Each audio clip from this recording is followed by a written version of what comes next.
জান্নাতে যারা ঢুকবে তাদেরকে রেশমের তৈরি পোশাক দিয়ে পোশাক বানিয়ে দেওয়া হবে, সবুজ মিহি সিল্কের রেশমি কাপড় দিয়ে ড্রেস আপ করা হবে, যেটার মধ্যে স্বর্ণ দিয়ে এমব্রয়ডারি করা ডিজাইন থাকবে। জান্নাতে নারীদের জন্য গহনার কোনো অভাব নাই।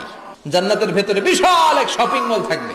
প্রতি শুক্রবারে ডানে বায়ে সামনে পেছনে সব জায়গা থেকে বন বন করে মৌমাছির মতো জান্নাতীরা ওই শপিং মলে শপিং করতে আসবে।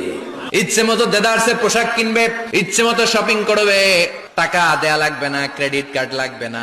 এবার জান্নাতের আবহাওয়া সম্পর্কে জানি। জান্নাতের ভেতরে জান্নাতীরা সূর্যের প্রচন্ড তীব্রতাও পাবে না, আবার শীতের কারণে কষ্টও পাবে না। দুইয়ের মাঝামাঝি চমৎকার আনন্দ ঘন নাতিশীতোষ্ণ একটা পরিবেশ আমি জান্নাতে করে দিয়েছি। পুরুষদের জন্য আল্লাহ তাআলা জান্নাতের হুরদের ব্যবস্থা করেছে। সুন্দরী, রূপবতী, সুভাষিনী, অশুভম বর্ষা, মেঘ কালো কেশ, দেখলে পাগল পাড়া হয়ে যাবে জান্নাতীরা। জান্নাতীদের কোনো দাড়ি গজাবে না। সব জান্নাতি লোকদের বয়স হবে 33, আর লম্বায় হবেন আপনারা 60 হাত লম্বা।